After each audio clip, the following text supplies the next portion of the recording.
Hello everyone.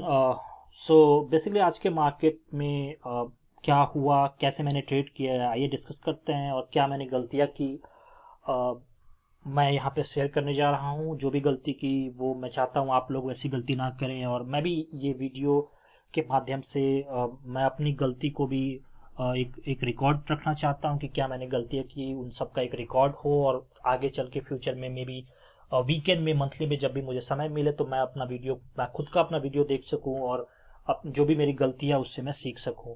So market जब open हुआ तो मार्केट आज थोड़ा सा गैप अप ओपन हुआ था मॉर्निंग में। Not gap up, almost at the same level, resistance level पे ओपन हुआ था। और चूंकि अगर आप 15 मिनट का चार्ट देखोगे, let's go to 5 minute chart. 5 minute के चार्ट अगर आप देखोगे तो मार्केट कुछ यहाँ पे लगभग हुआ था आज का November 24. So it was around 42,775. That was actually sub resistance level.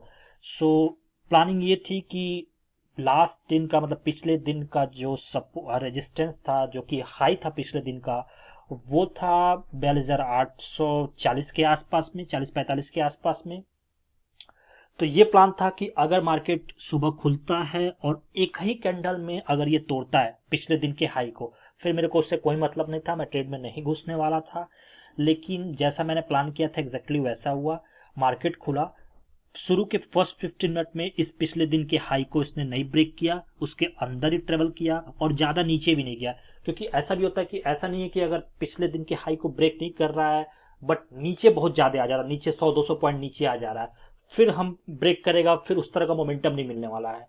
But यहाँ एग्जैक्टली एज पर प्लान हुआ, चीजें ब्रेक की, बट फर्स्ट कैंडल में ब्रेक नहीं हुआ। शुरू के 15 minute candle, I mean 5-5 minute के 3 कैंडल यहाँ यहाँ रुके। उसके बाद पिछले दिन के हाई को इसने ब्रेक किया। फिर मैं इंटरेस्टेड हो गया, मैं कुछ यहाँ पे इसी कैंडल के आसपास में कहीं एंट्री की, मेरी एंट्री हुई। और फिर मैं इसी रेड कैंडल जब बनने लगा तो मैं एग्जिट कर दिया। मेरे को यहाँ, मैं वहाँ यहाँ वेट कर सकता था, but the reason early exit मैं इसलिए किया क्योंकि अगर आप नोटिस करोगे ये चला गया था लगभग 42,942, 42,942 चला गया था। और 42,950, 43,000 बहुत ही मेजर साइकोलॉजिकल रेजिस्टेंस आने वाला था। तो कुछ क्लियर पैटर्न आइडिया नहीं था कि क्या अब यहाँ पे रेजिस्टेंस, यहाँ पे सपोर्ट लेगा, सॉरी रेजिस्टेंस लेगा या फिर बैक करेगा। क्योंकि 43,000 बहुत ही मेजर रेजिस्टेंस जोन था, तो मैं एक्सपेक्ट कर रहा था कि यहाँ पे क्विक रिवर्सल हो जाएगा। मैं इतना एक्सपेक्ट नहीं किया था कि ऐसे इतना साइडवेज जाएगा और फिर लास्ट के 5 मिनट में ब्रेकआउट भी हो जाएगा। बट पहले ट्रेड में हमें प्रॉफिट लिया, लगभग 90 पॉइंट के आसपास में मैंने प्रॉफिट लिया और फिर मैं ट्रेड एग्जिट कर गया। तो पहला ट्रेड हमारा प्रॉफिट गया। फिर हमने प्लान ये किया था कि अब चूंकि हम एग्जिट कर चुके हैं तो ये एक मेजर रेजिस्टेंस लेवल था 42,950, 960। सो मैंने ये एक्सपेक्ट किया था कि अगर ये नेक्स्ट 1 आवर 2 आवर साइडवेज चला जाता है, ठीक है, उसके बाद अगर ऊपर की तरफ ब्रेकआउट करेगा फिर मैं बाई करूंगा, और नीचे की तरफ अगर ब्रेकडाउन करता है तो मैं सेल करूंगा, ठीक है। तो ऑलमोस्ट अगर आप देखेंगे तो 9:40 का ये कैंडल है। और नेक्स्ट कैंडल जो ब्रेकआउट करने की कोशिश किया है वो कैंडल ये 9:10:45 है। ऑलमोस्ट 1 घंटे के बाद अगर आप देखेंगे तो ये कैंडल ब्रेकआउट करने की कोशिश कर रहा था, ठीक है। अब चूंकि ये प्रॉपर ब्रेकआउट नहीं था, अगर आप अगर ध्यान, चूंकि इस समय चार्ट बन चुका है इसलिए मुझे लग रहा है ये प्रॉपर ब्रेकआउट नहीं है, बट एट द जब मैं लाइव ट्रेडिंग कर रहा था तो मुझे इस कैंडल पे लगा कि ऑलमोस्ट ये ब्रेकआउट कर चुका है, ये कैंडल जब ये कैंडल बन रहा था। क्योंकि ये कैंडल की क्लोजिंग अगर आप देखेंगे तो ऑलमोस्ट इस हाई के आसपास थी। और ये कैंडल जब बन रहा था तो मैं एंट्री कर गया, क्योंकि मुझे लगा था कि ये ब्रेकआउट हो चुका है और यहाँ पे मैंने एंट्री कर गया, इस कैंडल में एंट्री कर गया। जल्दी एंट्री करने का रीजन ये था कि अगर आप डे चार्ट पे आओ, अगर आप just go to day chart, let me go to bank nifty day chart. क्यों मैंने जल्दी एंट्री की?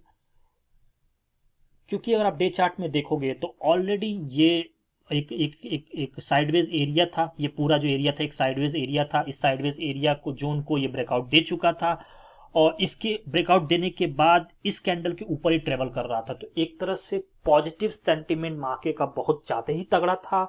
मार्केट ऐसा लग रहा था कि ऑलमोस्ट 43,000 ब्रेक कर देगा। और कंफर्मेशन इसलिए भी हो गया था क्योंकि ऑलमोस्ट 1 घंटे वेट कर रहा था इस जोन में और उसके बाद ब्रेकआउट देने की कोशिश कर रहा था। तो मुझे ऐसा लगा कि शायद अगर ये मैं जल्दी एंट्री ना करूं तो मैं ये ट्रेड मेरे से छूट जाएगा, जो कि एक साइकोलॉजिकल इशू था। क्योंकि मैं जल्दी ट्रेड में घुस गया without any major confirmation, because buying के लिए ऑलवेज डबल कंफर्मेशन चाहिए। सेलिंग के लिए आप थोड़ा जल्दी घुस सकते हैं, दैट्स फाइन, बट बाइंग के लिए थोड़ा डबल ट्रिपल कंफर्मेशन चाहिए होता है। तो मैं थोड़ा सा जल्दी घुस गया था, मेरे को शायद इस कैंडल की क्लोजिंग का इंतजार करना चाहिए, और क्लोजिंग भी एटलीस्ट 42,970 42,980 समथिंग लाइक दैट, अगर इसके ऊपर क्लोजिंग करता तो शायद घुसता। ओके, बट चीजें अनएक्सपेक्टेड थी और फिर यहां से एक रिवर्सल आने लगा। अब जब रिवर्सल आया तो एक रीजन ये था मेरे को अर्ली एग्जिट का, क्योंकि मैं अर्ली एंट्री भी किया था, तो अर्ली एग्जिट नहीं करता फिर साइकोलॉजिकल इश्यू हो जाता। तो मैं बस 40 पॉइंट, बस ये 4 कैंडल आप देखे होंगे, और 40 पॉइंट के आसपास का 30-40 पॉइंट का एसएल था, मैंने देके निकल गया। मुझे यहां तक मैं वेट कर सकता था, लगभग इस लेवल तक वेट मैं कर सकता था। ज्यादा बड़ा स्टॉप लॉस भी नहीं था, मैं लगभग 60 65 70 पॉइंट का स्टॉप लॉस था। लेकिन एक्चुअली हुआ ये था कि उस केस में अगर मैं वेट करता तो फिर मेरा जो पहला प्रॉफिट था, मैं नहीं चाहता था कि जो भी मेरा दिन का पहला प्रॉफिट हो उस प्रॉफिट में से 30-35% से अधिक मैं रिस्क लूं। तो मैं ज्यादा रिस्क नहीं लिया, क्योंकि पहला प्रॉफिट जो था मेरा ऑलमोस्ट 80-90 पॉइंट्स का ही था, जो कि ऑलरेडी मैं 40 पॉइंट का एसएल दे रखा हूँ। दैट मीन्स 50% का रिस्क, जो प्रॉफिट था उसका 50% का रिस्क ऑलरेडी मैंने ले रखा था। तो इसलिए मैंने इससे ज्यादा रिस्क लेना पसंद नहीं किया, और जब अगर लेता तो एक साइकोलॉजिकल इश्यू हो जाती कि पहले ट्रेड में प्रॉफिट लेने के बाद भी मेरा सेकंड ट्रेड लॉस जाता और एंड ऑफ द डे मैं लॉस में जाता। तो इसलिए मैं चूंकि क्लोजिंग जो चेक करना चाह रहा था वो अपना प्रॉफिट में ही क्लोजिंग करना चाह रहा था, तो मैंने जल्दी छोटा सा एसएल लेके क्लोज कर दिया।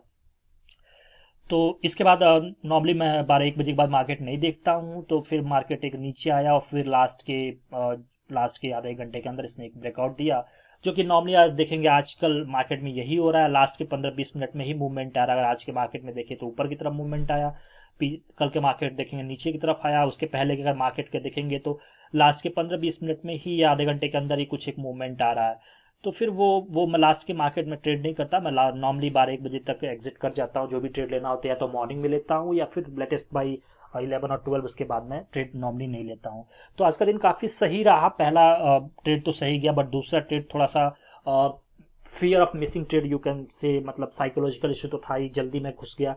बट एक प्लस पॉइंट ये था कि अगर मैं जल्दी घुसा हूं तो जल्दी एग्जिट भी किया, क्योंकि कई बार क्या होता है कि हम घुसने के टाइम में तो जल्दी घुस जाते हैं और फिर लगता है कि नहीं जल्दी घुस गया, ट्रेड हमारा गलत जा रहा है, फिर हम वेट करने लगते हैं कि 100 पॉइंट कैसे ले लें, 150 पॉइंट कैसे ले लें। तो उस केस में क्या होता है, जो मेरा पहला प्रॉफिट होता है वो भी चला जाता है, प्लस इस ट्रेड में हम एक्स्ट्रा कुछ दे के जाते हैं। तो मेरा सेकंड ट्रेड लॉस जरूर गया, थोड़ा सा साइकोलॉजिकल इशू था, but end of the day मेरा जो क्लोजिंग डे था आज मैं प्रॉफिट ग्रीन में ही किया हूँ। तो ओवरऑल डे एक अच्छा ट्रेड था। नेक्स्ट ट्रेड में हम लोग देखेंगे, अभी तो फिलहाल क्या करते हैं, क्योंकि मार्केट लास्ट में जो आजकल ऐसे ही हो रहा है, या तो नीचे क्लोजिंग दे रहा है, बस कल का एक नीचे किया था, बाकी दिन तो ऊपर ही क्लोजिंग दे रहा है। तो एक ऊपर क्लोजिंग दिया है, तो कल का ट्रेड का देखेंगे, कल जो भी ट्रेड होगा उसके हिसाब से अगर कुछ ऐसे पॉइंट्स होंगे जो मैंने कुछ गलतियां की होंगी, जो मुझे लगेगा कि आपके साथ शेयर करना चाहिए या फिर मेरे लिए भी वो बेनिफिशियल होगा, तो मैं एक नया वीडियो बनाऊंगा। अन्यथा जब भी मुझे लगे कि कुछ सिखाने वाली चीज़ है, कुछ बताने वाली चीज़ है, मैं एक नए वीडियो के साथ आऊंगा। धन्यवाद।